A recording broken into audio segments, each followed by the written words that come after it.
En Mateo 24, en los versículos 37 al 39, Jesús cuenta cómo los días en los que vivió Noé serían un reflejo del fin de los tiempos.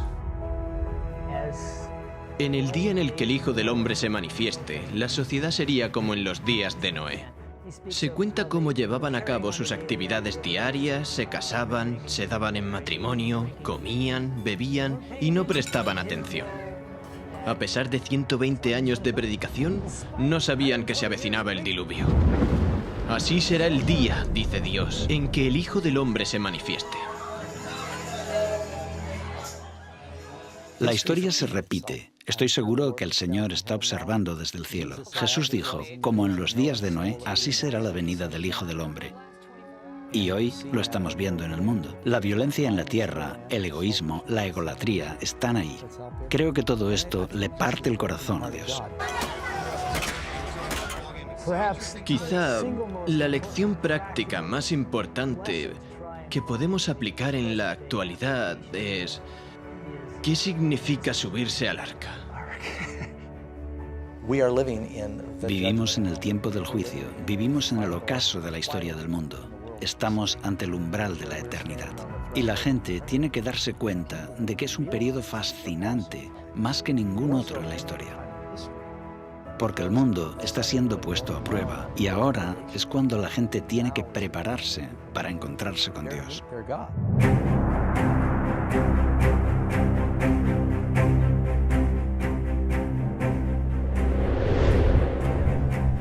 Lo que ocurrió antes del diluvio volverá a suceder justo antes de la segunda venida de Cristo. Aquellos que no tienen una perspectiva, que no estudian el mensaje de las Escrituras, seguirán con su vida como hasta ahora y no verán venir el final. Soy Jeff Reich, director de Layman Ministries. Lo que ahora vas a presenciar no se parece a nada de lo que hayas visto antes. No solo vamos a investigar la historia del diluvio, también buscaremos las raíces de la evolución y cómo ha influido en la sociedad occidental. Y lo más importante, veremos cómo la historia de Noé ayuda a explicar las páginas de la profecía bíblica. Esta es la historia de Noé y el diluvio, como nunca antes la habías visto.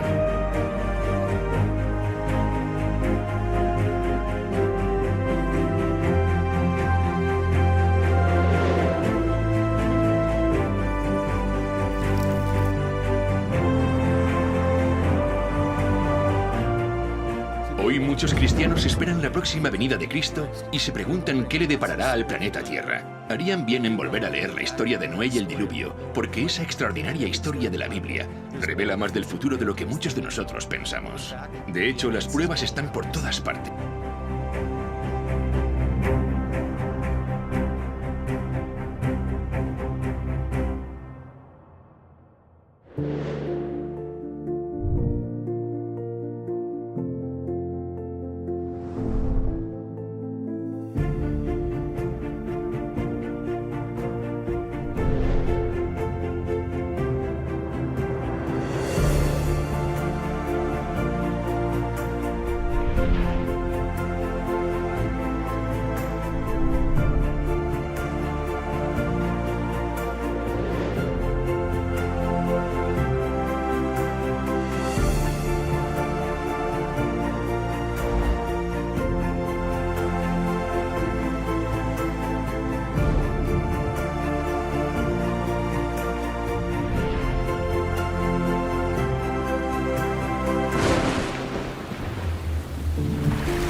Dios es amor. Su naturaleza, su ley es amor.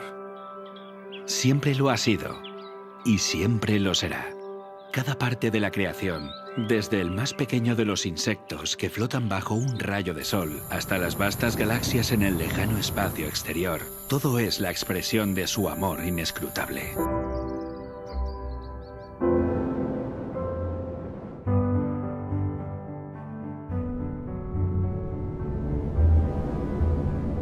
No cabe duda de que el mundo antes del diluvio hablaba del amor de Dios. Todo era absolutamente precioso. Su amor se expresaba en todo lo que se podía ver. Desde la forma de vida celular más pequeña al ser más complejo creado por él, Adán, todo era perfecto. Si pudiéramos viajar al pasado para saber cómo era el mundo antes del diluvio, pensaríamos que era prácticamente otro planeta. Abundaban los alimentos. Abundaba la belleza en la naturaleza. Las montañas no eran escarpadas, inhóspitas ni peligrosas como las de hoy. Eran majestuosas, suaves, onduladas, cubiertas por un manto de tierra y plagadas de todas las flores imaginables. Muchos creen que muchos animales y plantas se extinguieron entonces. No había frío extremo, ni calor extremo, ni climas áridos. El clima no era extremo. Y no había esas horribles tormentas que tenemos ahora. Los árboles estaban cubiertos de parras y pequeños zarcillos cargados de frutas que las envolvían en perfecto orden. En el Génesis se menciona cómo subía el agua. Era un vapor que regaba la tierra. El suelo se regaba por un sistema de riego automático. Según el capítulo 2 del Génesis, subía un vapor de la tierra. La lluvia era algo desconocido. Piedras preciosas, oro y plata abundaban en la superficie de la tierra. Describe un paraíso que, en muchos aspectos, era la biosfera perfecta que permitiría que tanto seres humanos como animales prosperaran. La esperanza de vida de las personas era muy larga, según la información que la Biblia nos da. Cuando Dios lo creó, dice, es bueno, bueno, muy bueno. Y frente a toda esa belleza, el hombre pecó. No tenía excusa, porque Dios ya le había provisto todo. Todo estaba en armonía. Y todo era perfecto. Resulta obvio que no vivimos en un mundo perfecto. De hecho, si consideramos que más del 70% de la Tierra está cubierta de agua, este planeta ni siquiera resulta demasiado acogedor para la vida humana. Además, hay lugares yermos y fríos, grandes desiertos, cordilleras. O bien fue así, o es que ocurrió algo que cambió fundamentalmente la superficie de la Tierra. El diluvio cambió por completo la geografía de la Tierra. Estos elementos rotos de la naturaleza nos revelan el verdadero horror del pecado. Y lo que vemos en nuestro mundo es la consecuencia de eso. El hombre empezó a buscar la felicidad en el egoísmo, el pecado y la maldad.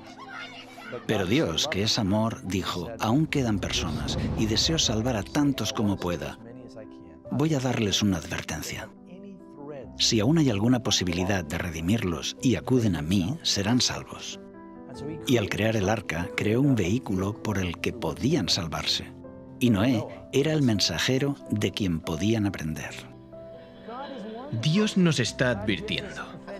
Dios nos transmite mensajes proféticos. Darles la espalda será desastroso como lo fue en los días de Noé. La historia de Noé y el diluvio es en muchos aspectos una demostración literal de las profecías del Apocalipsis. Acompañadme a estudiar las profecías del Apocalipsis regresando a los días de Noé.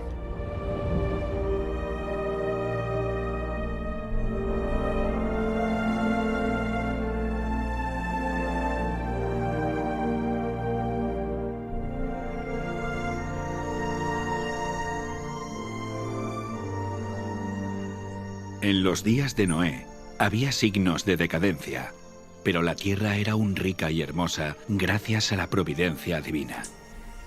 Las colinas estaban pobladas con árboles majestuosos que sostenían las parras cargadas de frutas. Vastas llanuras revestidas de verdor y del dulce aroma de miles de flores. Los frutos de la tierra eran de una gran variedad y de una abundancia casi ilimitada. Los árboles superaban en tamaño, belleza y perfecta simetría a los más hermosos del presente. Su madera era fina y noble, muy parecida a la piedra y apenas un poco menos duradera que esta. Abundaban el oro, la plata y las piedras preciosas. La raza humana aún conservaba mucho de su vigor original. Solo unas pocas generaciones habían pasado desde que Adán tuvo acceso al árbol de la vida, y la vida del hombre aún se contaba en siglos.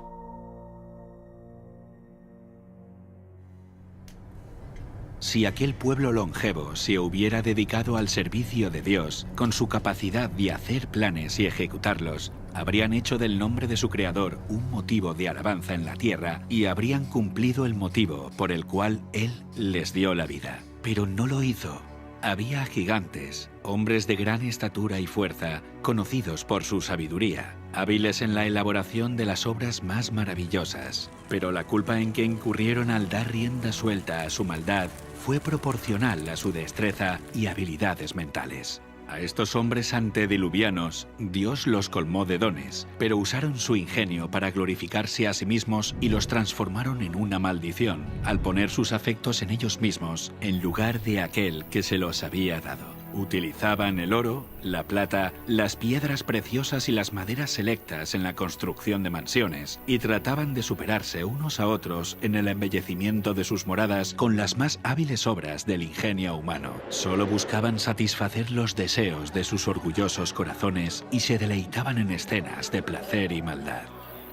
Sin deseos de conocer a Dios, pronto negaron su existencia.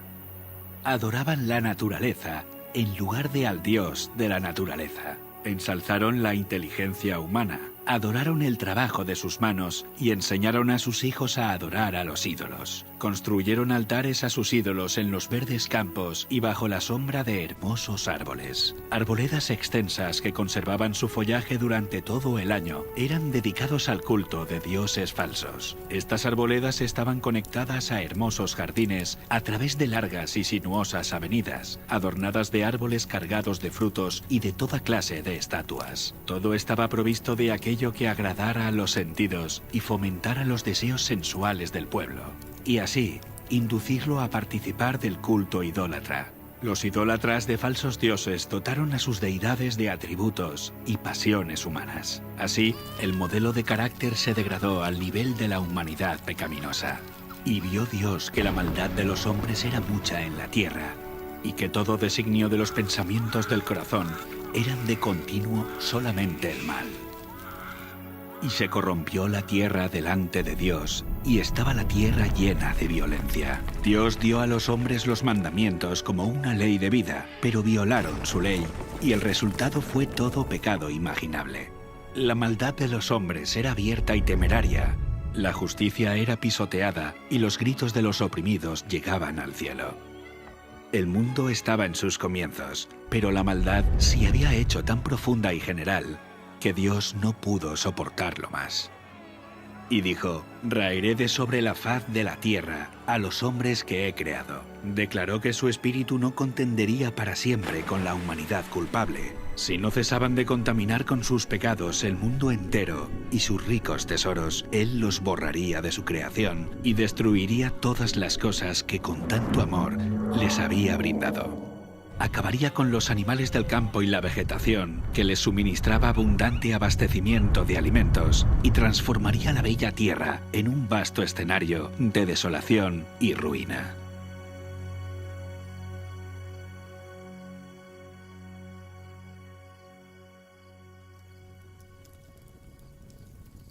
«120 años antes del diluvio, el Señor contó su propósito a Noé por medio de un ángel y le ordenó construir un arca. Mientras la construía, Noé tenía que predicar que Dios iba a traer sobre la tierra un diluvio para destruir a los impíos. Aquellos que creyeran el mensaje y se preparasen para este acontecimiento, arrepintiéndose y reformándose, obtendrían el perdón y serían salvos. Dios dio a Noé las dimensiones exactas del arca e instrucciones explícitas acerca de todos los detalles para su construcción. La sabiduría humana no habría podido idear una construcción de semejante resistencia y durabilidad. Dios fue el diseñador y Noé el maestro constructor. Tenía 3 pisos de altura y una puerta en uno de los lados. La luz entraba por la parte superior y las distintas secciones estaban dispuestas de forma que todas estaban iluminadas.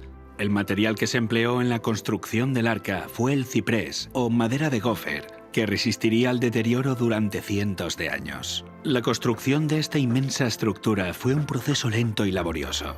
El arca por sí misma no hubiera podido resistir la tormenta que se avecinaba sobre la tierra. Solo Dios podía proteger a sus siervos de las aguas tempestuosas. Por la fe, Noé, cuando fue advertido por Dios acerca de cosas que aún no se veían, con temor preparó el arca en que su casa se salvaría, y por esa fe condenó al mundo y fue hecho heredero de la justicia que viene por medio de la fe. Mientras Noé daba al mundo su mensaje de amonestación, su trabajo daba testimonio de su sinceridad. Así su fe se perfeccionó y se manifestó. Dio ejemplo al mundo creyendo lo que Dios le había dicho. Todo lo que poseía lo invirtió en el arca. Mientras construía aquel enorme barco en tierra seca, multitudes de todas direcciones se acercaban para contemplar aquella extraña escena y oír las fervientes palabras de tan singular predicador. Cada martillazo dado en la construcción del arca era un testimonio para la gente. Aún así, no se arrepintieron delante de Dios. No quisieron renunciar a sus pecados. Durante el tiempo que aún quedaba hasta el diluvio, su fe fue puesta a prueba, pero no pasaron la prueba. Vencidos por la incredulidad reinante, se unieron a sus antiguos compañeros para rechazar el solemne mensaje. Algunos estaban plenamente convencidos y hubieran atendido las palabras de advertencia, pero eran tantos los que se burlaban y los ridiculizaban que terminaron participando de ese mismo espíritu. No todos los hombres de aquella generación eran idólatras, en el sentido estricto de la palabra. Muchos decían adorar a Dios. Afirmaban que sus ídolos eran representaciones de la deidad y que a través de ellos la gente obtenía un concepto más claro del ser divino. Al tratar de representar a Dios mediante objetos materiales, cegaron sus mentes respecto a la majestad y el poder del Creador. Dejaron de ver la santidad de su carácter y la naturaleza sagrada e inmutable de sus requisitos. A medida que el pecado se generalizaba, este cada vez parecía menos grave y declararon que la ley divina ya no estaba en vigor, que era contrario al carácter de Dios castigar la transgresión, y negaron que sus juicios se dejarían sentir en la tierra.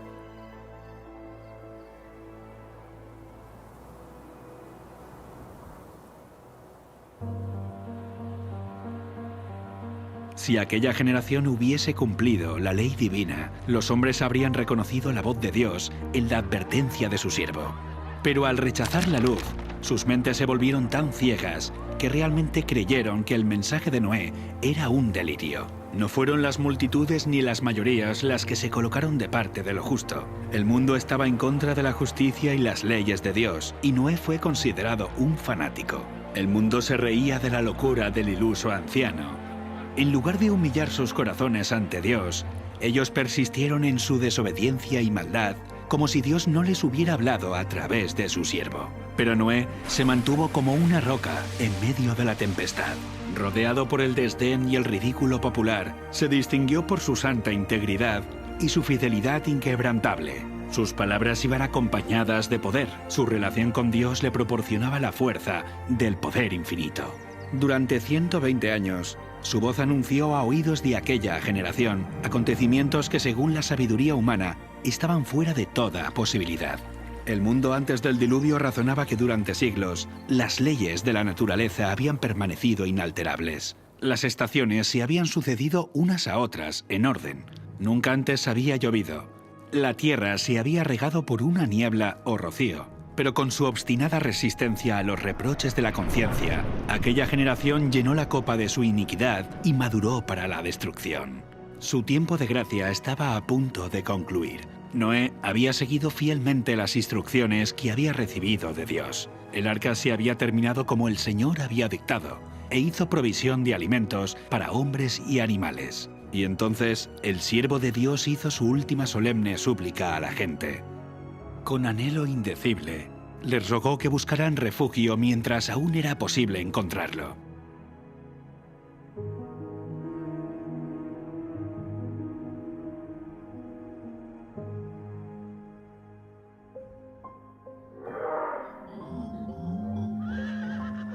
Animales de todo tipo, desde los más feroces hasta los más mansos, se veían venir desde las montañas y los bosques y dirigirse tranquilamente hacia el arca. Se oyó un ruido como de un fuerte viento, y he aquí los pájaros, que venían de todas direcciones en tal cantidad que oscurecieron los cielos. Entraban en el arca en perfecto orden. Los animales obedecían a Dios, mientras que los hombres no lo hacían. Guiados por santos ángeles, de dos en dos entraron con Noé en el arca, macho y hembra, como mandó Dios a Noé, y los animales limpios, de 7 en 7. El mundo contemplaba maravillado, algunos hasta tenían miedo. Llamaron a los filósofos para que explicaran aquel extraño suceso, pero fue en vano. Era un misterio que no podían comprender. Dios ordenó a Noé: entra tú y toda tu casa en el arca, porque a ti he visto justo delante de mí en esta generación. El mundo había rechazado las advertencias de Noé, pero su influencia y ejemplo habían sido una bendición para su familia. Como recompensa a su fidelidad e integridad, Dios salvó con él a todos los miembros de su familia.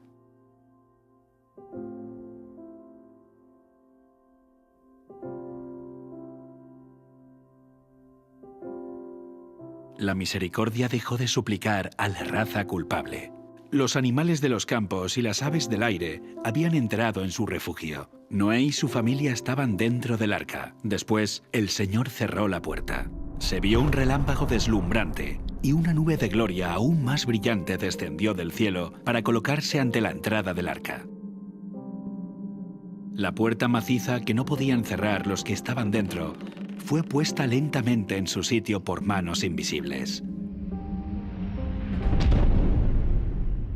Noé quedó adentro y los que habían desechado la misericordia de Dios quedaron fuera. El sello del cielo fue puesto sobre la puerta. Dios la había cerrado y solamente Dios podía abrirla. Durante 7 días, después de que Noé y su familia hubieran entrado en el arca, no aparecieron señales de la inminente tempestad. Pero al 8º día, las nubes cubrieron los cielos. A estas le siguió el estallido de los truenos y el destello de los rayos. Pronto empezaron a caer grandes gotas de lluvia. El mundo nunca había presenciado nada parecido y el miedo asaltó el corazón de los hombres. Todos se preguntaban secretamente: ¿será posible que Noé tuviera razón y que el mundo esté condenado a la destrucción? El cielo se oscurecía cada vez más y la lluvia era más fuerte. Las bestias vagaban completamente aterrorizadas y sus aullidos discordantes parecían lamentar su propio destino y la suerte del hombre. Aquel día fueron rotas todas las fuentes del gran abismo y las cataratas de los cielos fueron abiertas. El agua se veía caer de las nubes como enormes cataratas. Los ríos se desbordaron de sus cauces e inundaron los valles. Torrentes de aguas brotaban de la tierra con fuerza indescriptible, arrojando al aire a decenas de metros rocas macizas que al caer se enterraban profundamente en el suelo. Los altares donde habían ofrecido sacrificios humanos fueron destruidos y los idólatras temblaron ante el poder del Dios vivo y comprendieron que la causa de su ruina fue su corrupción e idolatría. A medida que la violencia de la tempestad aumentaba, árboles, edificios, rocas y tierra fueron lanzados en todas direcciones.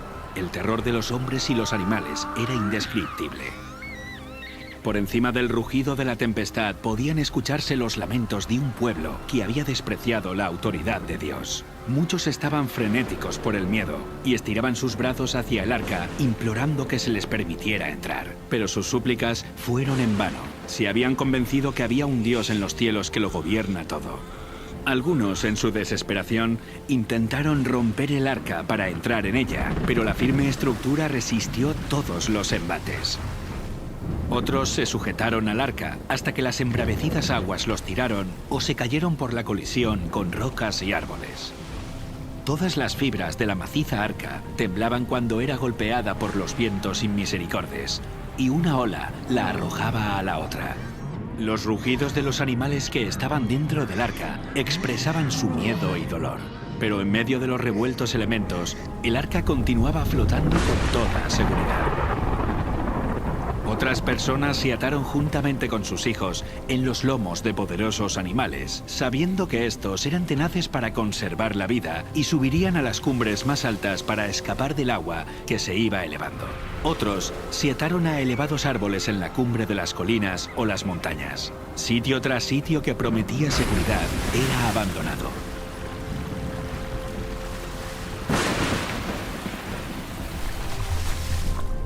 A medida que las aguas subían más y más, la gente huía a las elevadas montañas en busca de refugio. En muchos lugares, hombres y animales luchaban por el mismo sitio, hasta que ambos eran barridos por la furia del agua. Desde las cimas más altas, los hombres contemplaban un enorme océano sin costas. Las solemnes advertencias del siervo de Dios ya no eran objeto de ridículo y mofa. ¿Cuánto habrían deseado los pecadores condenados recuperar la oportunidad que habían dejado escapar? ¿Cómo rogaban que se les concediera una hora más de gracia, otra manifestación de misericordia, otra invitación de los labios de Noé? Pero ya no escucharían más la dulce voz de la misericordia. El amor, no menor que la justicia, exigía que los juicios de Dios pusieran fin al pecado. Las aguas vengadoras barrieron el último refugio, y los que habían despreciado a Dios murieron en las oscuras profundidades. Por la palabra de Dios, el mundo de entonces pareció anegado en agua. Pero los cielos y la tierra que existen ahora están reservados por la misma palabra, guardados para el fuego en el día del juicio y de la perdición de los hombres impíos. Otra tormenta está por venir, y el pecado y los pecadores serán destruidos. Dios es amor. Aún así hay un límite de tiempo para soportar la maldad. Vimos que Dios envió una inundación de agua para limpiar la maldad de aquella época. Pero nos queda una pregunta. ¿Podría haber habido una catástrofe mundial sin que hubiera dejado evidencias de que realmente ocurrió? El diluvio universal es más que una historia en un libro. Está escrita en la tierra. Y estas evidencias físicas permanecen como testigos y son un aviso para nosotros. Comencemos investigando el juicio.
Una de las características únicas y más hermosas del Gran Cañón son los estratos sedimentarios de diferentes colores que están en las paredes del cañón a lo largo de kilómetros. Estos niveles están formados por roca caliza y arenisca, que es lo que genera ese arco iris en las rocas. Es una de las cosas que hace que el Gran Cañón nos parezca tan bonito cuando lo contemplamos. Pero estos estratos no son únicos del Gran Cañón, aunque nos dan una gran pista acerca de cómo se formó. Los estratos rocosos que vemos en la Tierra por todas partes, por lo general están en capas. Casi todas las rocas sedimentarias están depositadas por el agua. Vemos que los estratos de roca están formados por turbiditas. Los materiales de arrastre, junto con la sucesión de catástrofes, provocarían una acción turbidítica y el depósito de estos sedimentos. El agua trae lodo o arena o materiales más duros, los lleva y los deposita en un estrato. Así es como se forman las típicas rocas que vemos en la columna estratigráfica. Hay diferentes tipos de sedimentos que terminan formando estratos de rocas, cada uno con un aspecto muy diferente entre sí, uno encima del otro. Pero la cuestión es, ¿cuánto tiempo pasó desde la formación de uno de estos estratos hasta el siguiente? La tendencia general es creer que a lo largo de millones de años, el océano avanzó sobre el continente, depositó una capa de sedimentos y luego se retiró, dejando el suelo seco otra vez. En este periodo seco, que habría durado decenas de millones de años, este sedimento habría sido expuesto a los elementos del clima y la erosión. Si la capa no se cubre lo suficientemente rápido, suceden muchas cosas. Las plantas crecen, las raíces la atraviesan, los animales quedan enterrados, las corrientes de agua abren canales y galerías. no se mantiene intacta. Decenas de millones de años de acción atmosférica y erosión generarían una gran cantidad de irregularidades entre estos dos estratos, como por ejemplo colinas y valles, pero no es lo que vemos. Hay poca variación entre estos niveles. Son muy planas. Y el tiempo que debe pasar entre un estrato y otro, supuestamente, podría ser de 10 millones de años, de 15 millones, hasta de 150 millones de años, como se puede ver en cierto lugar del Gran Cañón, en los depósitos del Gran Cañón. Habría mucha erosión. De hecho, tanta erosión que todo el registro debería haberse borrado por completo. La tasa promedio de erosión es de unos 61 milímetros por cada 1000 años. Aplicando la tasa de erosión de 61 milímetros por cada 1000 años, a lo largo de un periodo de 150 millones de años, no deberíamos tener 90 metros de erosión, ni 900 metros de erosión, sino unos 9 kilómetros de erosión. Todos los sedimentos juntos que componen los estratos del Gran Cañón deberían haber soportado una erosión 6 veces mayor. A pesar de esto, los estratos son horizontales. Esto nos dice que se depositaron rápidamente en una sucesión muy rápida. ¿Es realista pensar que pasaron 150 millones de años y este estrato permaneció intacto? No se erosionó formando galerías. Es como si no hubiera pasado el tiempo entre los diferentes estratos. El clima está en continuo cambio y la superficie de la Tierra cambia con él. Las tormentas eléctricas, inundaciones, huracanes, terremotos y el viento, entre otros factores, transforman y esculpen la superficie de nuestro planeta. Estos elementos siempre depositan sedimento o erosionan los sedimentos presentes, provocando que las superficies se vuelvan irregulares. El tiempo hace que cambie. Así que cuando vemos los puntos de contacto entre estos estratos de sedimento y no constatamos evidencias de erosión o de acumulación, no encaja la idea de que pasaron millones de años sin que esta superficie se viera alterada. Estos estratos son de turbidita, que generalmente se ordenan de partículas gruesas a finas, lo que desafía los principios uniformistas. Esto confirma que los materiales se depositaron muy rápido. Cuando hay un espacio de 100 millones de años, tendríamos que tener una erosión de varios kilómetros. Sin embargo, el estrato es horizontal. Si se hubiera formado durante mucho tiempo, tendríamos que ver una erosión irregular entre estratos. La falta de erosión confirma que se trata de un periodo de tiempo corto, no uno largo. La horizontalidad de los estratos nos habla de un pasado completamente diferente. Y este es el tipo de información que encontramos en el diluvio del Génesis. No podemos ver la erosión de millones de años porque nunca existieron. Esto es lo que las rocas nos cuentan. Pero la erosión no es lo único que falta. De hecho, tampoco aparecen capas enteras de sedimento que representan millones de años.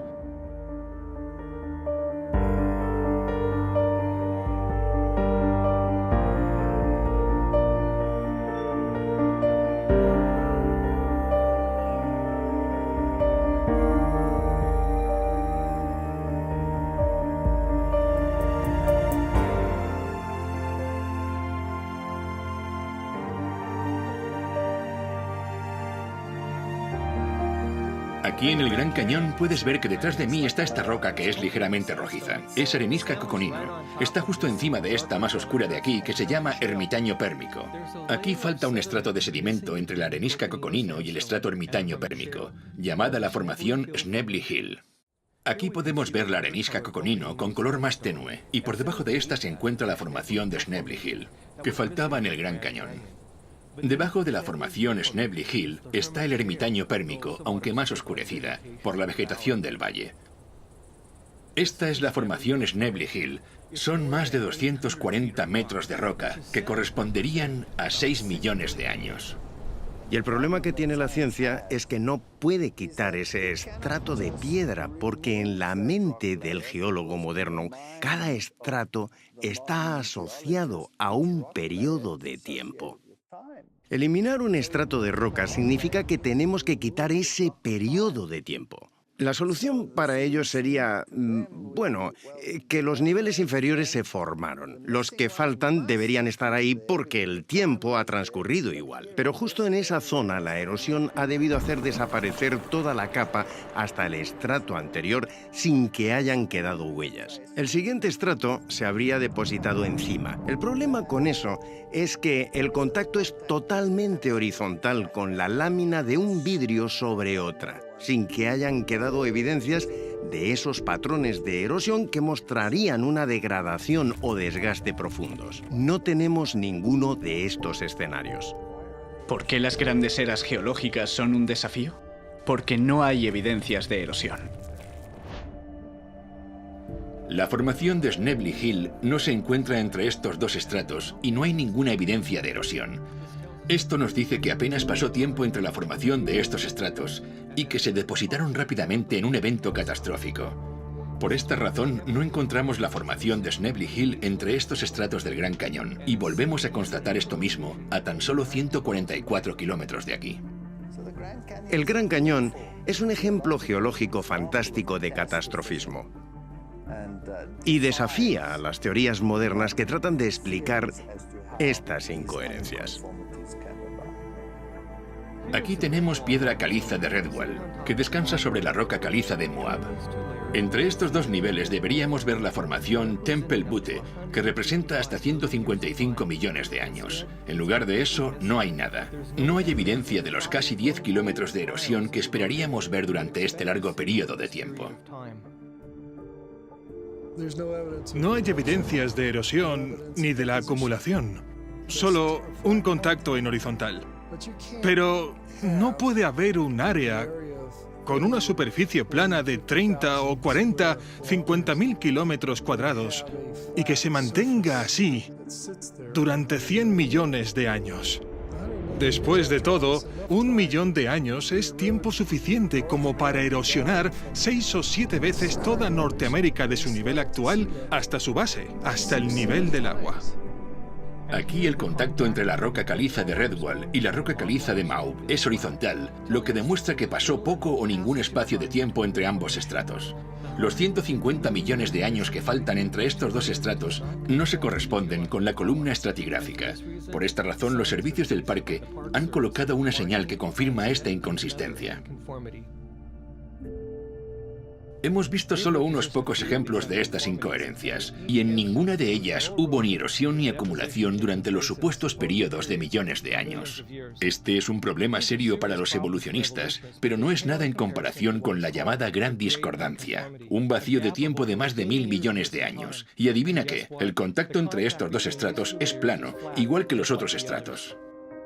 Es interesante que cuando descendemos al nivel del río Colorado, encontramos lo que se llama el período precámbrico.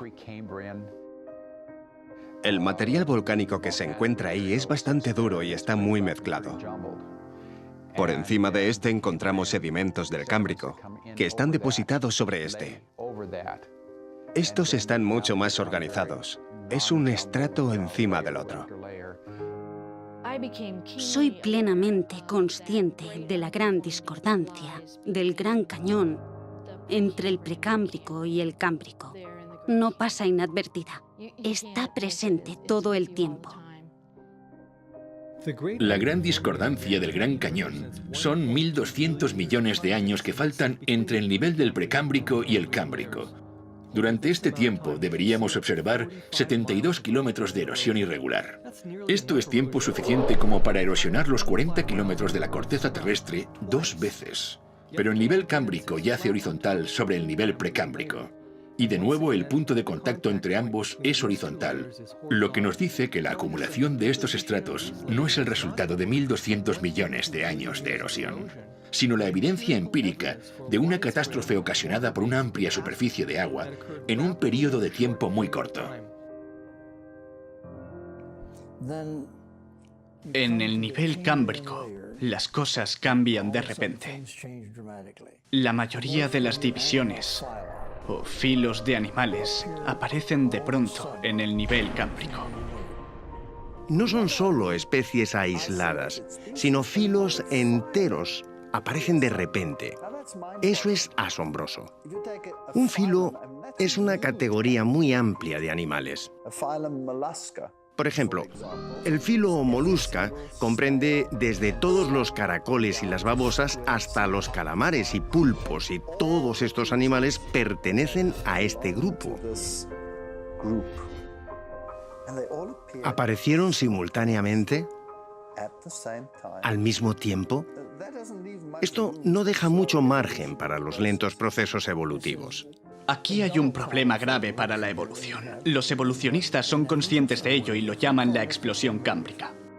La explosión cámbrica es el período de los estratos cámbricos donde tenemos registros fósiles de animales totalmente formados. Estos fósiles totalmente formados nos aportan los datos para nuestra investigación. Como el nivel precámbrico no contiene fósiles de animales, filos o especies intermedias, nos hace pensar en el origen de las especies como una serie de pasos evolutivos interconectados. Es solo una teoría. ¿Qué nos muestra? ¿Son pruebas de la evolución? Difícilmente. Son pruebas de la creación. Este nivel precámbrico llamado roca basal solo contiene fósiles de organismos unicelulares y algunas criaturas de cuerpo blando como gusanos y medusas. Esto encaja con el registro bíblico porque antes del diluvio no había patrones de clima severos o grandes catástrofes que enterraran o fosilizaran animales más grandes. Sin embargo, el nivel cámbrico que está inmediatamente por encima de esta es el primer nivel sedimentario que se depositó durante el diluvio. Es por eso que vemos que es aquí donde aparecen de pronto los animales, filos completamente formados. No hay evidencias de especies intermedias o lentos procesos evolutivos, porque esto nunca sucedió. Estos estratos de sedimentos en el Gran Cañón no son evidencia de la evolución. Son testimonios imparciales de un diluvio catastrófico. Cuando vemos el tamaño de estos depósitos, nos muestran que este diluvio catastrófico fue a escala mundial.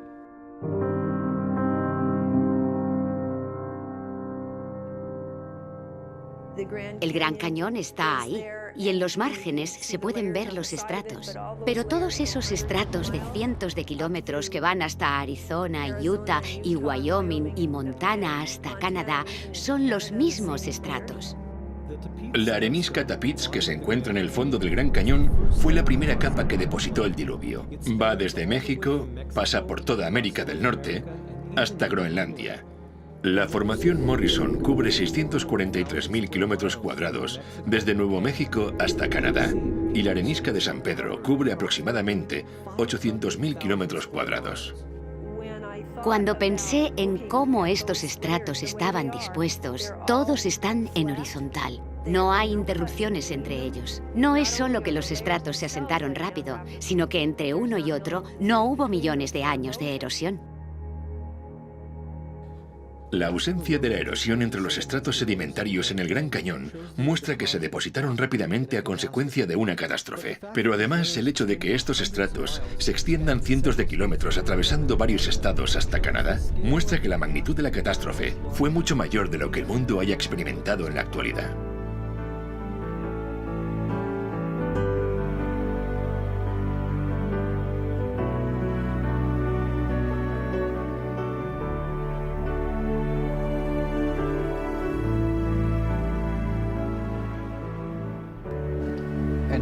Tenemos evidencias de un diluvio universal cuando observamos los sedimentos, estudiando su estructura, en los fósiles encontrados en esos sedimentos y, ¿por qué no?, también en lo que llamamos la columna estratigráfica. Encontramos el cámbrico, el ordovícico, el silúrico, el devónico, el carbonífero y el pérmico. Esas son algunas de las grandes estructuras que vemos. Las podemos encontrar en Estados Unidos. Vamos a Europa y adivina qué, encontramos las mismas secuencias. Vamos a Asia y encontramos las mismas secuencias. Vamos a Australia y encontramos las mismas secuencias. No solo encontramos las mismas secuencias en la estructura y en el contenido, también en el contenido fósil. Para mí, esto demuestra que algo tuvo que pasar en todo el mundo. Si no fuese de forma simultánea, estuvo muy cerca de serlo. Para que se depositaran estos sedimentos y todas las estructuras sedimentarias. Intento centrarme en las cosas que se han registrado y nos han ayudado a darnos cuenta del aspecto universal del diluvio. Por ejemplo, lo que llamamos las calizas de Creta del Cretácico y que se encuentran en todo el mundo. La capa de Creta se deposita bajo el agua. Se forma a partir de los esqueletos de carbonato de calcio de foraminíferos, que son organismos marinos. Y hay grandes cantidades de estos organismos. Este estrato se extiende en todo el continente y de continente a continente. Y solo pueden depositarse estando bajo el agua. Por lo tanto, todo el mundo debió estar bajo el agua al mismo tiempo. Estas son pruebas tan convincentes de un diluvio universal que realmente uno necesita de mucha imaginación para contemplarlo como una serie de avances y regresiones periódicas del mar. Y esos son solo un tipo de depósitos que nos dicen que sucedieron cosas de escala mundial, porque tenemos Creta en varias partes del mundo y todas ellas están en la misma posición dentro de la columna geológica. Encontramos que están sobre arena que contiene hierro, que llamamos arenisca glauconítica. Y encontramos la arenisca glauconítica en Inglaterra. Podemos encontrar el mismo estrato de calizo en Estados Unidos, en Alabama. Podemos encontrarlo en Australia. Y adivina qué, sí, siempre está sobre las areniscas glauconíticas y tienen siempre los mismos tipos de fósiles. Este es el kit de la cuestión, y es una prueba de que sucedió algo similar en todo el mundo. Estoy en el margen sur del Gran Cañón a una altura de 2.000 metros sobre el nivel del mar. Estoy aquí sobre lo que llamamos la formación de roca caliza Kaibab. Esta roca caliza se encuentra en toda Nevada, Utah, Arizona e incluso tan lejos como el estado de California. Y está repleta de fósiles marinos. El hecho de que encontremos aquí fósiles marinos nos dice que este estrato debió formarse rápidamente porque es la única manera de que se produzca la fosilización. Hay ciertos tipos de formaciones de roca caliza. Algunas formaciones de rocas calizas características del Gran Cañón y de otras áreas durante el Paleozoico se encuentran también en Europa y Asia y en otras partes del mundo. Estas rocas calizas son muy típicas porque están distribuidas por todo el mundo. En los estratos hay cosas que aquí son características y que están en todo el mundo. Un poco más arriba se aprecian otras características iguales en todo el mundo y un poco más arriba las rocas presentan otras características homogéneas en todo el mundo y así podríamos seguir. Hay muchos ejemplos de esto. Pero ¿por qué están en todo el mundo? La mejor forma de explicarlo es mediante una catástrofe a nivel mundial. La extensa distribución de caliza de Creta y otras capas sedimentarias se corresponde con lo que se esperaría ver en una catástrofe mundial. Pero los fósiles considerados con frecuencia como pruebas de la evolución, en realidad son evidencia de la historia del diluvio del Génesis. Encontrar los mismos fósiles en las mismas capas, en todo el mundo, es otro punto destacado que da consistencia al relato de un diluvio universal, un fenómeno mundial. Y cuando vemos los registros fósiles, encontramos fósiles más pequeños, menos complejos en el fondo. Y conforme subimos por la columna estratigráfica, encontramos una complejidad cada vez mayor. Y esto ha llevado a muchas personas a creer en una progresión evolutiva en el registro fósil que iría de lo simple a lo complejo. De hecho, no sucede así. No existe ningún animal simple. Todo animal, toda criatura encontrada es muy compleja. Mucha gente habla sobre eso como la primera aparición de vida. Quisiera sugerir que no deberíamos verlo como un registro de vida, sino un registro de muerte. Es el primer registro preservado de las cosas que murieron. Tenemos esta compleja destrucción por agua, el diluvio. Y conforme estos sedimentos se están depositando, también se depositan y quedan atrapadas las formas de vida conforme van muriendo. De más sencillos a más complejos a más complejos. Es obvio que si cubres un medio con turbidita, los seres que viven en el fondo quedarán enterrados en el fondo. Los que nadan en un nivel superior quedarán enterrados en un nivel más alto. y los que están en la parte superior los encontraremos arriba. Eso es exactamente lo que vemos. Encontramos que los peces están fosilizados en su posición de nado, algunas veces con comida en su boca. Es una muerte instantánea. Los fósiles solo se forman cuando se entierran con rapidez. Para tener un entierro rápido se necesita una catástrofe, una avalancha de barro provocada por lluvias intensas o por un diluvio. El hecho de que haya tantos fósiles en todo el mundo o en los mismos estratos demuestra un entierro rápido a escala mundial. Otra pista que señala que esto fue el resultado de un diluvio universal es el hecho de que estos animales fueron arrastrados a los llamados cementerios fósiles por corrientes muy fuertes. Cementerios fósiles.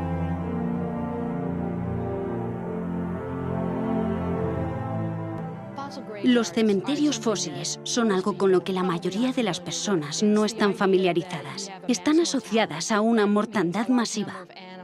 Eso significa que muchos animales murieron y fueron enterrados casi al mismo tiempo.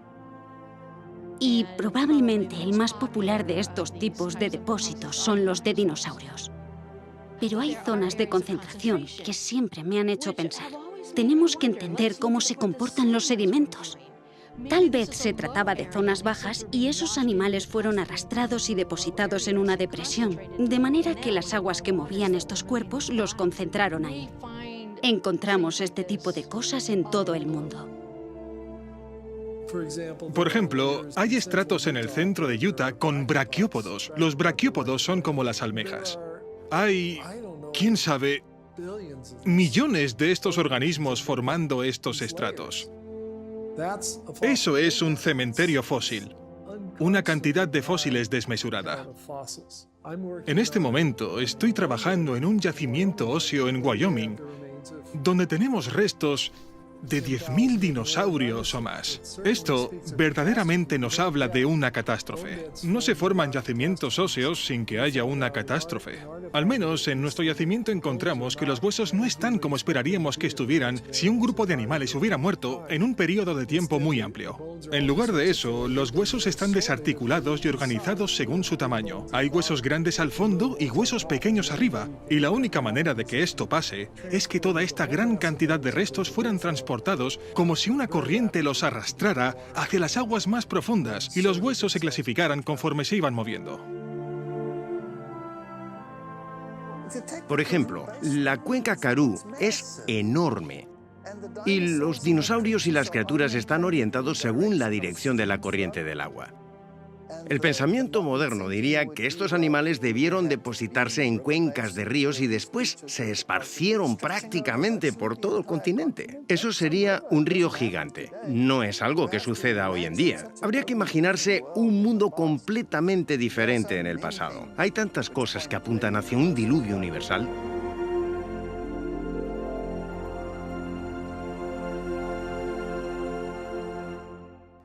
Las violentas fuerzas del diluvio arrastraron miles de animales a zonas donde se fosilizaron después. Sin embargo, en otras condiciones, los mismos restos de animales se convirtieron en carbón.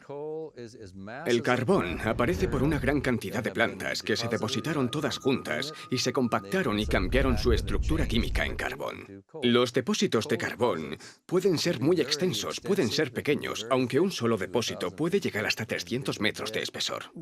Lo encontramos en estas vetas finas, con la base y la parte de arriba muy definidas, que no es la forma en la que crecen las plantas. Parece como si hubieran sido transportadas. Fueron evidentemente depositadas por el agua. Se encuentran organismos marinos en yacimientos de carbón que están situados en tierra. Esto desmiente cualquier historia que contradiga el relato bíblico. Encontramos grandes cantidades de carbón. En Wyoming tenemos millones y millones de toneladas de carbón. En Australia tenemos millones y millones de toneladas de carbón. En Europa tenemos, también en Pensilvania, y estos son solo algunos ejemplos. Cubren miles de kilómetros cuadrados y todos estos depósitos de carbón son del mismo tipo, en la misma posición dentro de la columna estratigráfica que se extiende hasta Europa y Rusia, y así podríamos continuar. La extensa distribución de estos depósitos de carbón es de escala mundial. Independientemente de su ubicación, estos depósitos de carbón también están en la misma posición en la columna estratigráfica, lo que demuestra que se depositaron al mismo tiempo. Por lo tanto, es lógico concluir que la formación de estos depósitos de carbón son el resultado de una catástrofe provocada por agua que sucedió a escala mundial, más o menos al mismo tiempo. Se estima que se necesitan de 600 a 900 centímetros de vegetación para formar 30 centímetros de carbón. Algunos depósitos de carbón tienen más de 30 metros de espesor, lo que requeriría más de 60 o 90 metros de vegetación cubriendo un área de decenas de miles de kilómetros cuadrados. Cuando los científicos ven la cantidad de carbón que tenemos en la Tierra hoy en día, se dan cuenta de que no hay forma de que la vegetación del planeta pudiera cubrir esa cantidad de carbón. Y estoy de acuerdo con eso. La diferencia es que ellos creen que el carbón es el resultado de la acumulación de millones de años de vegetación. Pero la Biblia nos dice que la Tierra antes del diluvio era un planeta verde y exuberante. No es imposible que el carbón venga de la vegetación existente antes del diluvio. Muchos científicos creen que cuando se formó el firmamento, la Tierra estaba sometida a poco más de 2 atmósferas de presión. Estas 2 atmósferas de presión generarían un crecimiento muy abundante. Donde ahora vemos vastos desiertos, cordilleras y continentes helados, hubo una vez, antes del diluvio, tierra fértil y vastos bosques como nunca hemos visto. Encontramos grandes cantidades de petróleo en los desiertos del Medio Oriente, vestigios de sus antiguos paisajes verdes. Los científicos encontraron en los testigos perforados en la Antártica que el continente antes era un bosque tropical cubierto de palmeras. Los vastos bosques enterrados en la Tierra durante el diluvio y que después se han transformado en carbón y petróleo, forman los extensos yacimientos que vemos hoy en día. Estas son solo algunas de las muchas evidencias que testifican el amor de Dios por el hombre, mediante la creación de un planeta verde y exuberante, y que fue destruido por una catástrofe mundial ocasionada por el agua tal y como la Biblia lo registra. El diluvio es un evento que concuerda con lo que vemos en geología, en términos de una creación de Dios en solo 6 días hace unos pocos miles de años, tal y como la Biblia lo describe.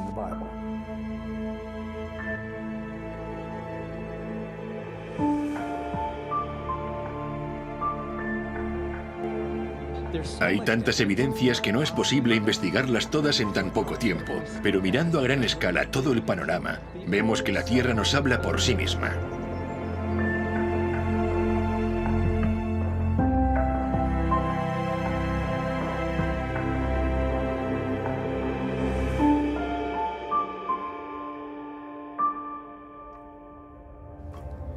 Hemos visto cómo no hay erosión entre los diferentes niveles de estratos horizontales del Gran Cañón, lo cual nos dice que estas capas se depositaron rápidamente y no a lo largo de millones de años. Hemos visto que la magnitud de esta catástrofe tuvo que ser al menos tan grande como el tamaño de algunos de estos estratos que formó, y que incluso se extiende a otros continentes, lo que confirma su impacto mundial. Hemos analizado cómo no hay rastro de erosión en estas capas sedimentarias durante los supuestos cientos de millones, o incluso miles de millones de años, mostrando que esto no concuerda con el modelo evolutivo. Comprobamos que en el primer estrato sedimentario se encuentran animales fósiles completamente formados, y no en etapas evolutivas progresivas. Hemos visto cómo la existencia de fósiles en estas capas son la evidencia de que fueron rápidamente enterrados, ya que algunos fósiles de peces se encuentran con comida en su boca y en posición de nado. Encontramos que los grandes cementerios fósiles son una sólida prueba de que miles de animales muertos, peces, mamíferos e incluso aves, fueron arrastrados juntos y depositados en depresiones donde quedaron cubiertos y fosilizados. Hemos visto cómo los depósitos enormes de carbón y petróleo que ahora encontramos solo pudieron formarse por la compactación de la vegetación existente de una tierra verde y exuberante que fue destruida y enterrada. Vimos cómo el estrato de creta del Cretácico, formado por el diluvio, cubre todos los continentes tal y como cabría esperar en una catástrofe mundial. Cuando miramos estas pruebas en perspectiva, ¿qué vemos? La propia Tierra nos dice que una vez fue diezmada por una catástrofe mundial provocada por el agua.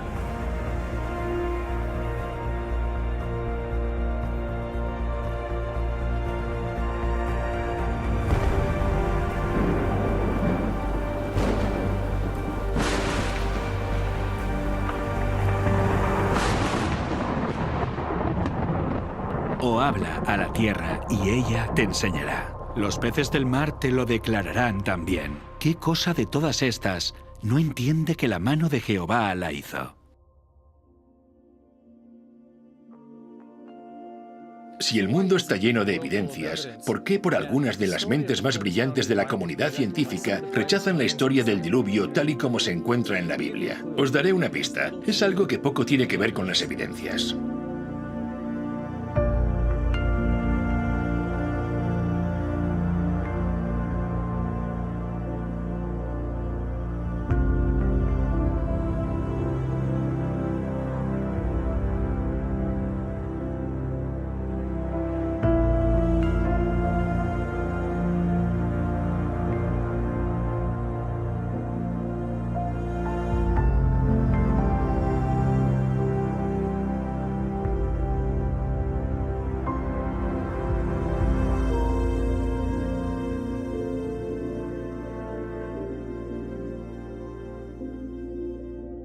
La Biblia nos da una explicación de la historia.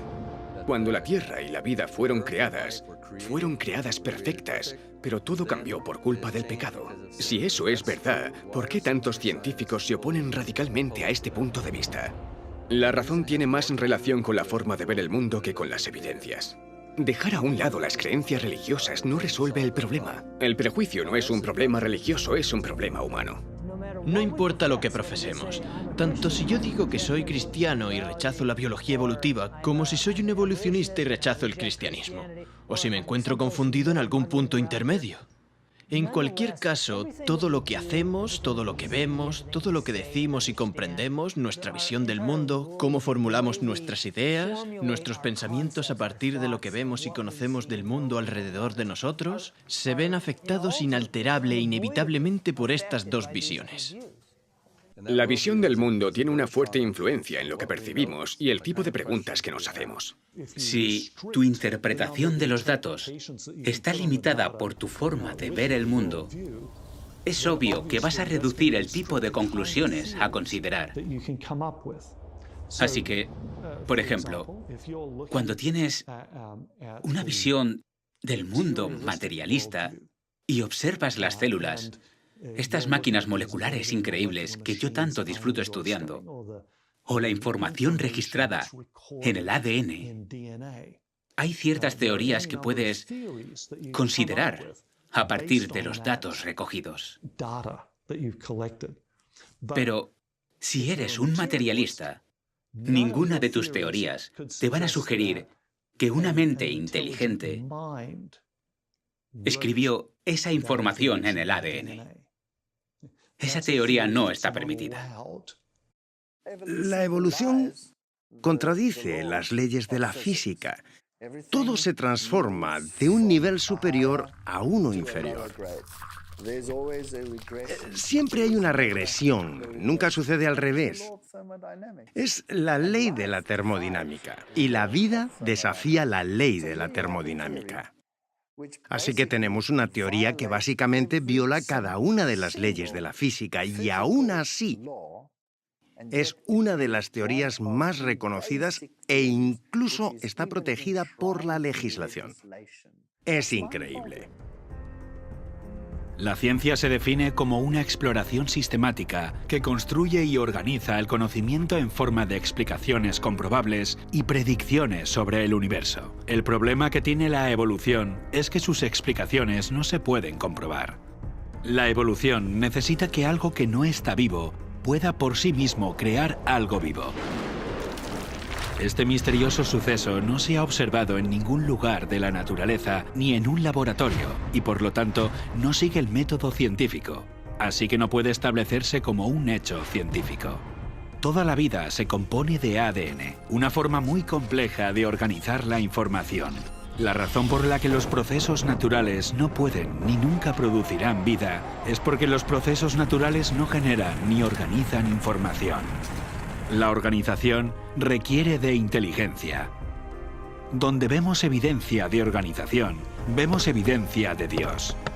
Por lo tanto, la revelación más suprema que el estudio de la ciencia y del mundo natural puede otorgarle a la humanidad es el descubrimiento de lo sobrenatural. A pesar de esto, el prejuicio del orgullo humano y el empeño del hombre por mantener una visión del mundo sin Dios influye en nuestros tribunales e instituciones educativas que hasta la fecha ordenan por ley que se enseñe la evolución como un hecho infalible. La gente me pregunta, ¿por qué la ciencia parece estar cada vez más segura de mantener una explicación evolucionista sobre el origen de la vida? ¿Es porque tenemos más datos? No, en realidad no es eso. Es porque esa visión del mundo nos da confianza, nos atrae cada vez más, y pienso que en parte se debe a las batallas políticas sobre lo que tiene que enseñarse en las escuelas públicas. Cuando dicen que tienes que enseñar eso, entonces básicamente lo que están diciendo, en mi opinión personal, es que todos los profesores tienen que mentir, porque tienen que proclamar esa teoría que es una hipótesis de la ciencia moderna. Cuando hay otras teorías que explican mejor lo que vemos y que están excluidas. Si expusieran a los estudiantes ambas teorías para que pudieran compararlas y elegir, sería justo. Pero la forma en la que se está haciendo ahora está fuera de toda lógica. En los libros de texto no se habla de Dios, ni en los libros de texto científicos, ni en los artículos científicos. Dios no aparece. Pero, ¿y si Dios existe? Así no hay forma de encontrar la verdad. De esa forma, la visión del mundo limita las cosas.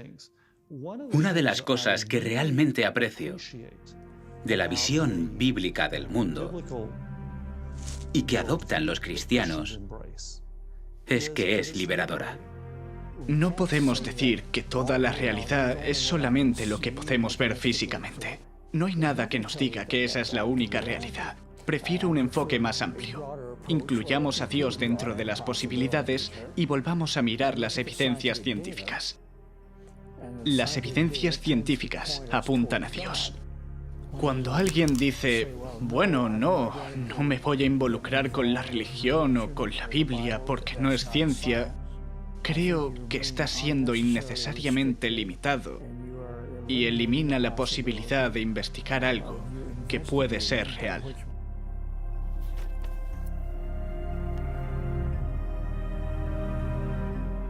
La ciencia tiene cierto atractivo para la mente independiente y el corazón de los humanos. La ciencia es el reino de lo humano. Es lo que hemos hecho. Es lo que sabemos. Mientras que la religión, la fe, el cristianismo, es el reino de Dios. Pienso que el principal impedimento para aceptar la historia bíblica de los orígenes son las consecuencias que conlleva aceptarlo.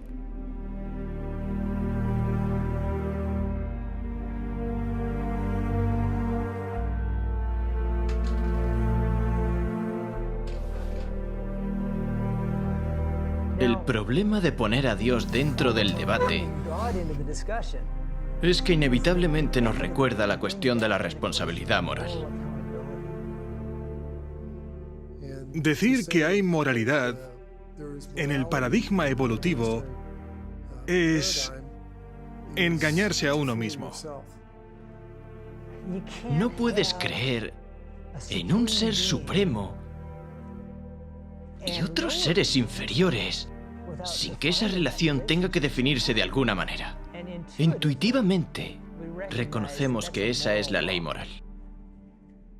Es posible que no nos sintamos bien cuando somos examinados bajo esa luz. Así que para escapar del concepto de juicio, para escapar de la responsabilidad moral, hay una tendencia natural a querer olvidar al Creador. En consecuencia, cosas como la historia del diluvio, las pruebas que aún son visibles en la Tierra, son cosas para las que, a veces subconscientemente, nos gusta encontrar una explicación alternativa. Nos sentimos cómodos escapando de la idea de responsabilidad moral.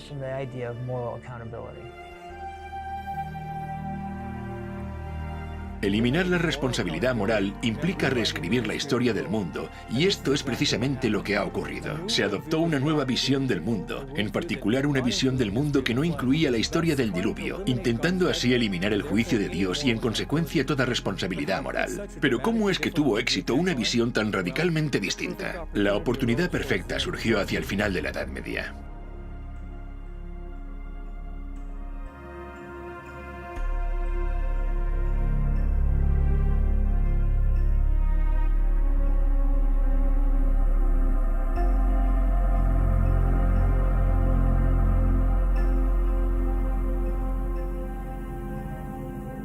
Cuando miramos la cultura popular de nuestros días, la historia del diluvio no es algo que generalmente se acepte como literal. Así que es muy fácil decir que nadie cree en eso. Bueno, eso nos lleva a preguntarnos, ¿qué pasó con los últimos miles de años? Y la respuesta es, todo el mundo cree en eso. De hecho, la historia del diluvio universal se ha escrito en todas las épocas, en las culturas de todo el mundo. Todas las culturas tienen la historia de un diluvio. Todas enseñan lecciones sobre esta historia. En cada cultura las lecciones son diferentes, pero lo creían. ¿Por qué no lo creemos ahora? A veces los estudiantes me preguntan cómo la ciencia llegó a tener el punto de vista que tiene ahora, que niega los milagros y tiene una fuerte reticencia a creer en la creación. Para comprender eso tenemos que ir a la historia. Nuestra sociedad ha estado sometida bajo toda una estructura de pensamiento intelectual fabricada y dirigida a desacreditar la historia del diluvio, la historia del mundo y la historia de la creación.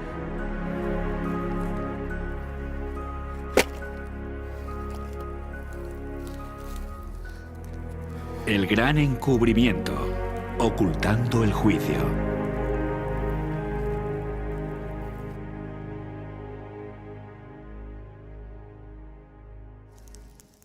Toda la superficie de la Tierra ha cambiado a consecuencia de una catástrofe provocada por el agua. Y estas evidencias tan abrumadoras no pueden borrarse ni eliminarse. Así que en las mentes de los que rechazan la historia del diluvio, necesitan reinterpretarse. Y así es como pasó. Durante toda la Edad Media, algunos sectores de la sociedad eran muy autocráticos y dogmáticos y perseguían a la gente, lo que hacía que la vida fuera muy difícil para las personas. Los reprimían. ¿Y quiénes hacían eso? Bueno, eran los gobiernos y la Iglesia. Una de las cosas que el hombre más desea obtener es el dominio sobre el hombre. Durante el periodo medieval, la Iglesia era la que gobernaba el mundo. Durante la Edad Medieval, a lo largo de un periodo de 1500 años, la Iglesia Católica dominó en toda Europa. Mantuvo este dominio casi universal de forma inflexible. Durante los últimos 1500 años, uno de los escenarios de conflicto con la Iglesia Católica a la hora de desarrollar la libertad de pensamiento fue el campo de la ciencia. Son bien conocidas las historias de científicos que tuvieron conflictos con la Iglesia. Desde Galileo, pasando por Newton, Copérnico hasta Francis Bacon. Probablemente Galileo sea el más famoso. Promovió el heliocentrismo. El Sol era el centro y todos los pequeños planetas dando vueltas. Pero a la Iglesia no le gustó por diferentes ideas filosóficas. Poner la Tierra como el centro era importante desde el punto de vista filosófico. Era una marca de perfección en la creación de Dios. Y no fue popular la idea de que la Tierra no estaba donde se suponía que estaba y que los otros planetas no daban vueltas en círculos perfectos. La Inquisición llamó a Galileo, lo puso bajo arresto domiciliario, lo amenazó con severos castigos, posiblemente la muerte. Por desgracia, muchas veces recordamos esta historia para mostrar que entre el cristianismo y la ciencia hay un antagonismo que no se puede resolver. Esto no es lo que deberíamos aprender de esta lección, porque cuando vemos las enseñanzas de la Iglesia durante el medievo, en muchos casos no tiene nada que ver con lo que dice la Biblia. El mundo ha estado sometido a un pensamiento religioso muy rígido. Y cualquier cosa que se saliera de ese esquema tan restringido se consideraba que iba en contra de la verdad, en contra de Dios, contra la Biblia, y debía ser eliminado por la fuerza mediante la acción de la Inquisición y con la pena de muerte. Finalmente, se llegó a un punto en el que la gente estaba cansada de eso. Estaban hartos de eso. La Iglesia perdía credibilidad por culpa de eso, por la manera en la que trataban a la gente. Los gobiernos, la gente estaba harta de cómo los gobiernos los habían tratado, y esto hizo que los eruditos comenzaran a desvincularse de la autoridad y de estas instituciones autocráticas. Se veía a Dios como un Dios vengativo, que acechaba en el bosque esperando a que el transgresor hiciera algo mal. Y los reyes gobernaban no con amor, sino con codicia. Controlaban no por amor, sino a través del miedo. Y esto incluía a la Iglesia. Al ver que este poder abusivo había prevalecido en Europa, rechazaron rotundamente a la Iglesia católica. Y claro, según su forma de pensar, esto significaba que habían rechazado definitivamente el cristianismo. Eso hizo que la sociedad se volviera más atea. Y la mentalidad del hombre es, bueno, ¿cuál era esta fuerza que me restringía? La fuerza que restringe cualquier expansión de la mente es Dios. Así que deshagámonos de Él, deshagámonos de Dios para que podamos crecer intelectualmente. Eso es lo que sucedió en la Revolución Francesa.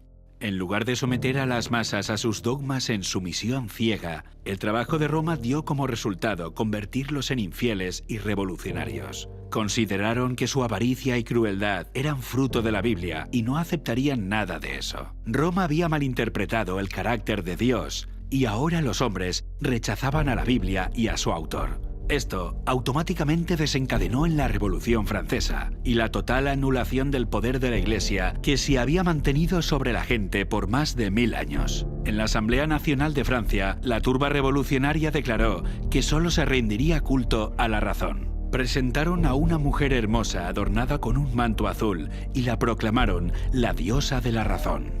Encumbraron a la diosa de la razón. La razón tomó el lugar de la fe en Dios. Llevaron a esta mujer en carruaje a Notre Dame, destruyeron la iglesia y predicaron semanalmente el ateísmo. Los franceses respondieron a los siglos de opresión y persecución que habían sufrido por parte de la Iglesia Católica, estableciendo una nueva forma de gobierno. En lugar de una nación con una visión cristiana del mundo, aunque distorsionada y dominada por la Iglesia Católica, a la sociedad se le inculcó una visión ateísta del mundo, desprovista de cualquier influencia cristiana, y a esto se le llamó la Ilustración. No querían tener nada que ver con Dios. Veían a Dios como un tirano. Se forzaba a la gente a creer. Así que quitemos ahora a Dios de la ecuación. Y eso ocurrió en la Revolución Francesa. Pasamos de un punto donde Dios era el centro a hacer que todo se basara en la razón. El ateísmo surgió en Francia con mucha fuerza. Mira lo que pasó en Francia. Se quemaba la Biblia, se destruía. Y a esto lo llamaron la era de la Ilustración. Así que aparece esta ilustración que elimina por completo a Dios. Los sacerdotes católicos fueron excluidos de todos los estamentos de la sociedad francesa y fueron los que sufrieron la tasa de mortalidad per cápita más alta. Los ánimos estaban muy revueltos y se volcaron en contra de la Iglesia. En la mayoría de los casos, eso significó que renunciaron al cristianismo. En un esfuerzo por defender la ciencia y la razón como los nuevos ideales de la sociedad, los esfuerzos de las corrientes ateas se enfocaron en descristianizar Francia durante el período conocido como el Reinado del Terror. Se capturó y ejecutó a los sacerdotes. Las iglesias y los monumentos religiosos sufrieron vandalismo o fueron destruidos. La palabra santo se eliminó de las señalizaciones de las calles. Se prohibió el culto a Dios. Quemaron públicamente la Biblia al grito de guerra de los infieles franceses que decían «aplasten al despreciable», refiriéndose a Cristo y lo que su iglesia representaba. Muchos fueron asesinados mientras oraban de rodillas y sus cuerpos eran abandonados mientras caían en sus mismos lugares de adoración. En los bosques donde se reunían los cristianos se colgaban cadáveres de los árboles y estaban esparcidos por todas partes. Todo esto perteneció al movimiento ateo llamado la Ilustración, y quienes deseaban destronar a la Iglesia Católica de siglos de tortura y matanza ahora hacían los mismos crímenes. La culminación de los eventos que provocó la Ilustración y luego la Revolución Francesa parecían indicar la muerte del cristianismo. Todo pasó como lo hubiera querido Satanás. Su política es el engaño, y su propósito es traer al hombre dolor y miseria para desfigurar la obra de Dios, estorbar sus planes divinos de benevolencia y amor, y así causar dolor en el cielo. De esta forma, mediante las artes del engaño, lleva al hombre a culpar a Dios como si toda esta miseria fuera resultado de los planes del Creador. Cuando el pueblo descubrió que el romanismo era un engaño, optó por hacerle creer que todas las religiones eran engañosas y la Biblia una fábula. Parecía como si el papado fuese a morir. La sociedad era libre de considerar una alternativa diferente, digámoslo así. Esta era de la Ilustración, este libre pensamiento, fue en realidad el inicio de lo que llamamos la ciencia moderna. Este movimiento no dependía de ninguna autoridad. Esto sucedió en el periodo que llamamos la Ilustración. Ya no tienes nada que te ate. Puedes explorar. Puedes empezar a observar. Y puedes empezar a usar la razón humana. De hecho, la gente comenzaba a desconfiar de los gobiernos y de la Iglesia. Querían pensar por sí mismos y lograr mayor libertad para el hombre. Y esta libertad se reorientó en muchas direcciones que incluyen romper con la idea de que Dios existe. De no ser por la Revolución Francesa y la idea de que Dios no está involucrado en el proceso y la razón sustituye a Dios, el pensamiento evolucionista no habría encontrado un suelo fértil donde crecer. En la nueva generación de científicos que estudian la Tierra, los más notables son Lyell y Darwin. Surgieron en el siglo XIX. Charles Lyell fue un geólogo que introdujo por primera vez el concepto de que había grandes periodos de tiempo en el desarrollo de las características geológicas y después escribió la obra Principios de Geología. Este punto de vista geológico que Lyell expone en su libro se conoce como uniformismo. El uniformismo establece que los procesos que se han desarrollado y que han ocurrido en el pasado son semejantes a los que tenemos ahora. Si hay algo que en la actualidad necesita mucho tiempo para desarrollarse, también en el pasado debió necesitar mucho tiempo. El uniformismo es en lo que se basan para hablar de millones de años tan importantes para la teoría evolucionista. La aceptación generalizada del principio uniformista ya se predijo en la Biblia como una de las razones principales para que en el tiempo del fin la gente niegue tanto la creación como el diluvio universal. En los postreros días vendrán burladores, andando según sus propias concupiscencias, y diciendo, ¿dónde está la promesa de su advenimiento? Porque desde el día en que los padres durmieron, todas las cosas permanecen así como desde el principio de la creación. Es por eso que el uniformismo enseña que todas las cosas han seguido con el mismo ritmo desde el principio.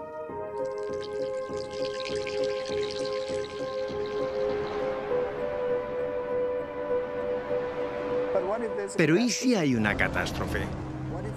Si hay una gran tormenta y todo el material que el uniformismo dijo que desaparecía lentamente, desaparece así de rápido. Y eso es lo que vemos.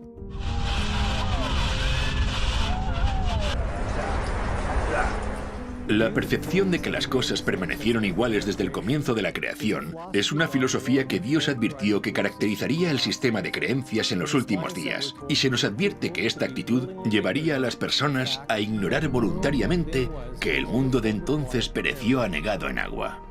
La profecía dice que ignoran voluntariamente, lo que significa que serían reacios a considerar toda evidencia acerca del diluvio. Y es precisamente así como Charles Lyell describió su punto de vista. Cuando Lyell escribió sobre los fósiles dijo: no podemos explicar su posición actual a causa de un diluvio universal. Aborrezco profundamente a los más grandes académicos, los principios en los que construyeron sus fundamentos en el aire y que todo se basa en un milagro.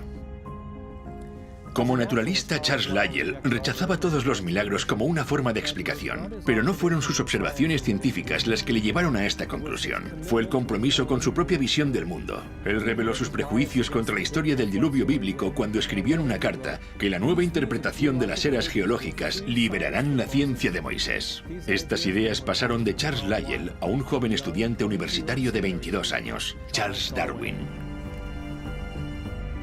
Cuando se comisionó a Charles Darwin para viajar en el Beagle, uno de los libros con los que viajó fue el libro de Charles Lyell, Principios de Geología. Iba leyendo esta información y llega a las Islas Galápagos y ve estos pinzones.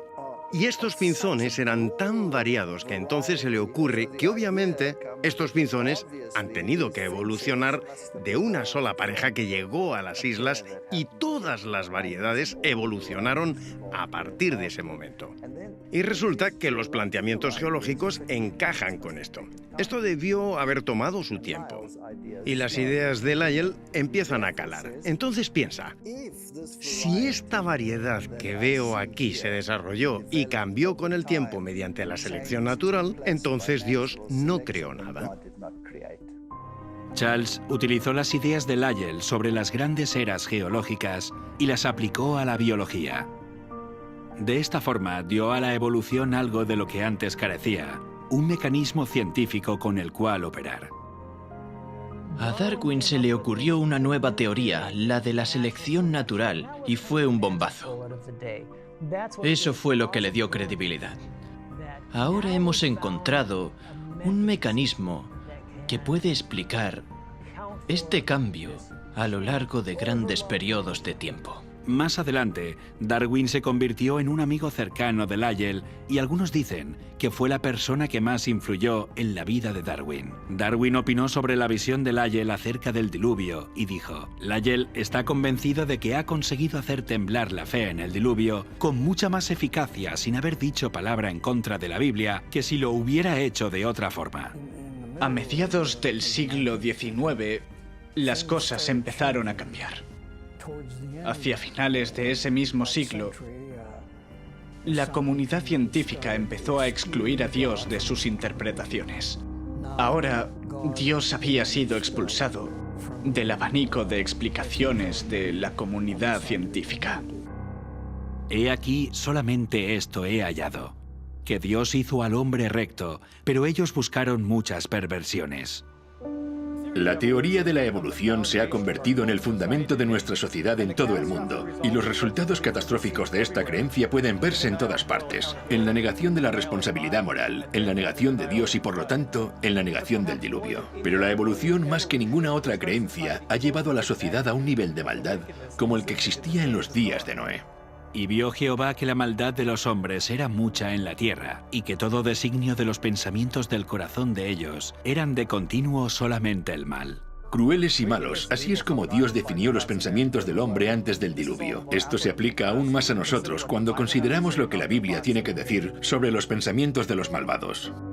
El malo, por la altivez de su rostro, no busca a Dios. No hay Dios en ninguno de sus pensamientos. Cuando la Biblia dice que no hay lugar para Dios en sus pensamientos, lo que está diciendo es que Dios está totalmente ausente en su mente. En los días de Noé había mucha maldad en la tierra. Era una sociedad sin Dios que no le buscaba ni tampoco pensaba en él. Con esto en mente podemos ver el total cumplimiento de la profecía de Jesús, tal como sucedió en los días de Noé. Así será el día en que el Hijo del Hombre se manifieste.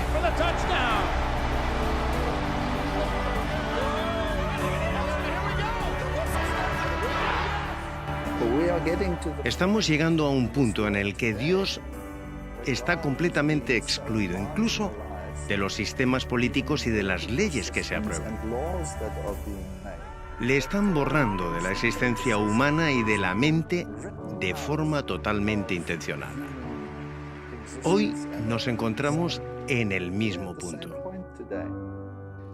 Muchas cosas pasaron antes del diluvio. Concretamente, la Biblia nos dice que la tierra estaba llena de violencia. Y la gente, evidentemente, no solo eran culpables de ser violentos, más bien parece que se entretenían con la violencia. Y esto es algo que pasa actualmente en el mundo. Muchas personas sofisticadas y agradables se sorprenderían con la idea de ser culpables de asesinato, pero no le dan mucha importancia a entretenerse viendo cómo otras personas cometen asesinatos. Pasa lo mismo con el adulterio. La gente dirá que no cometerían adulterio, pero se entretienen viéndolo y la Biblia habla sobre esto. No solo son los que lo hacen, sino también los que se complacen con los que lo practican. En la actualidad tenemos el concepto de que se puede hacer lo que a uno le dé la gana. La falta de respeto a la palabra de Dios comenzó a finales del siglo XVIII y a comienzos del siglo XIX. La evolución eliminó la conciencia de que Dios es nuestro creador, que tenemos un creador, que tenemos un Dios personal y que hay un juicio. Si crees en la evolución, es absurdo creer en un juicio. Pero si no creemos que en el pasado Dios provocó el diluvio, ¿por qué voy a creer que Él va a destruir el mundo con fuego? No tiene sentido. Así que si puedo hacer que niegues el diluvio, básicamente conseguiré que niegues la destrucción eterna del mundo tal y como lo conocemos.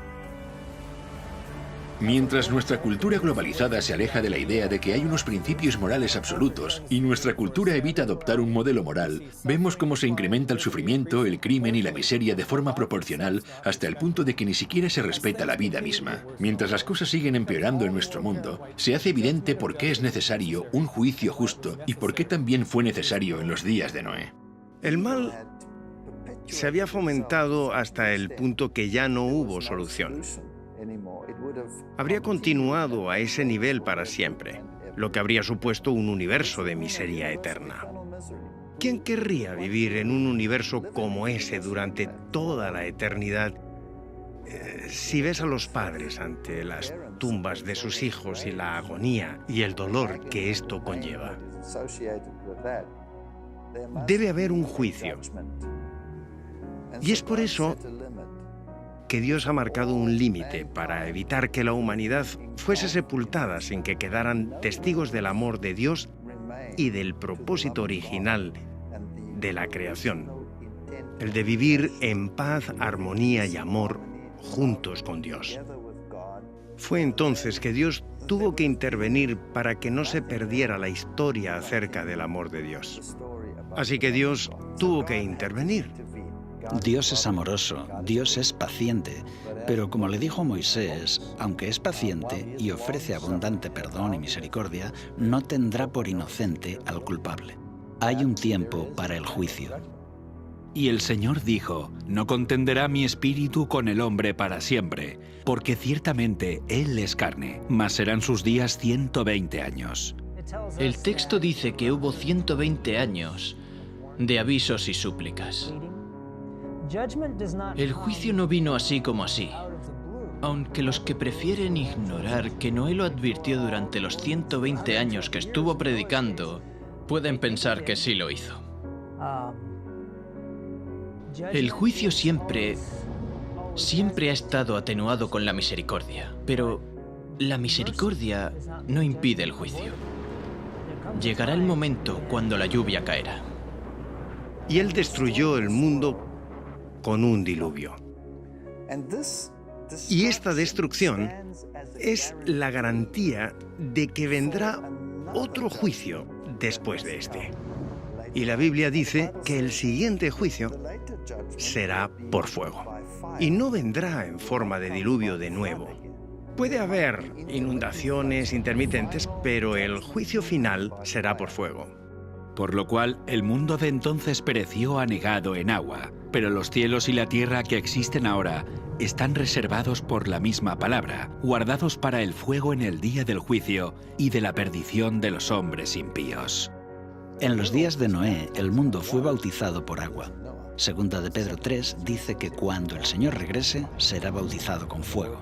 Después de esto, Él hará un cielo nuevo y una tierra nueva. Podemos decir que después del bautismo por agua en los días de Noé, la tierra nació de nuevo. Pero Dios protegió a Noé y a su familia. En la segunda venida también habrá un bautismo de fuego y Dios protegerá a su pueblo. El mismo mensaje que tenemos en el libro de Génesis se predicará de nuevo en el tiempo del fin.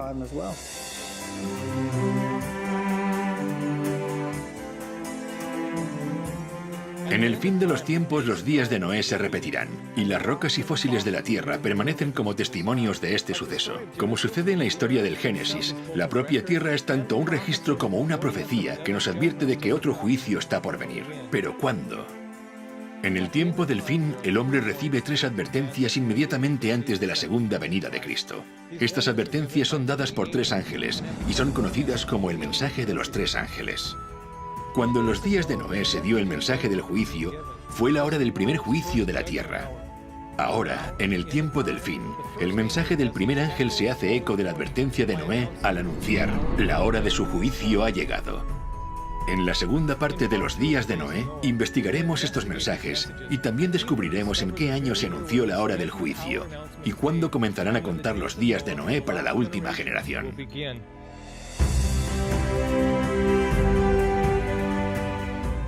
La historia del arca es prácticamente un paralelo al mensaje de los 3 ángeles. El mensaje de los 3 ángeles de Apocalipsis 14 son el último mensaje de Dios al mundo. Es un mensaje sobre el fin del tiempo y es un mensaje que prepara al mundo para la venida de Cristo.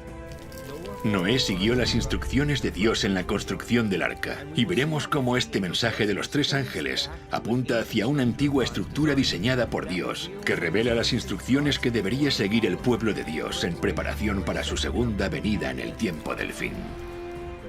El mensaje del primer ángel nos dirige hacia la verdad. El mensaje del segundo ángel nos muestra la falsificación. Y el mensaje del tercer ángel dice: elige. Y Noé exhortó a que la gente decidiera. Así que, decide. Haz tu elección, pero debes saber que esta decisión es definitiva. La hora del juicio viene.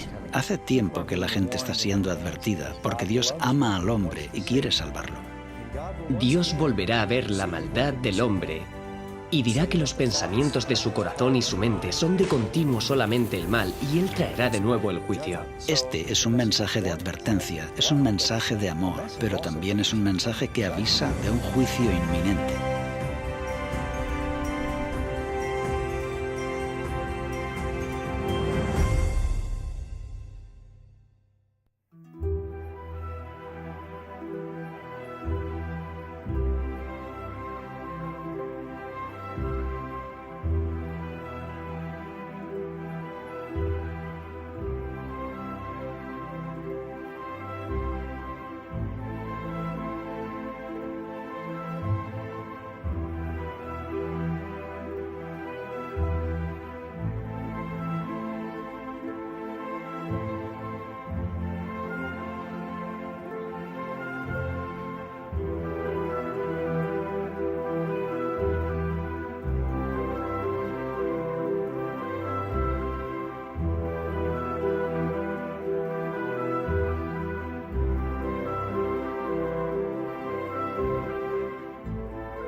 Cuando conocí la verdad bíblica, también fue el momento de tomar una decisión.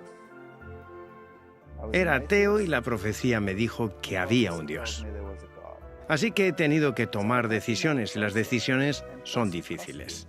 Cuando tomé la decisión de no creer más en la evolución, sino predicar sobre la creación, esto trajo consecuencias, porque yo era zoólogo y estaba en una universidad secular en el departamento de zoología. La consecuencia fue que renuncié. No estaba dispuesto a transigir con aquello por lo que creo que era un beneficio económico.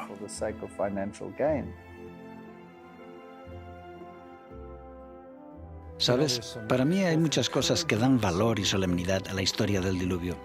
Una de ellas es que tú no puedes esperar a que el mensaje se haga popular. Si realmente necesitas aceptar la verdad, no importa lo que está haciendo el resto del mundo.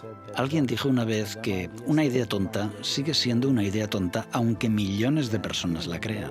Y aunque Noé representaba a una minoría, ahora está claro que estaba en lo correcto. Y Dios cuida a las personas que siguen firmes aunque la verdad no sea popular. Mi fe cristiana no depende de la ciencia que practico. Aún así, uno no puede evitar preguntarse, si Dios es el autor de ambas, ¿no deberían entonces coincidir? ¿Por qué no coincide el mundo natural con la explicación bíblica? Estoy deseando ver cómo hacemos ciencia de calidad y avances en relación a nuestro conocimiento del mundo, usando la Biblia como punto de partida. Esto me ha motivado y ciertamente ha hecho crecer mi confianza en la palabra de Dios. Y doy gracias por eso.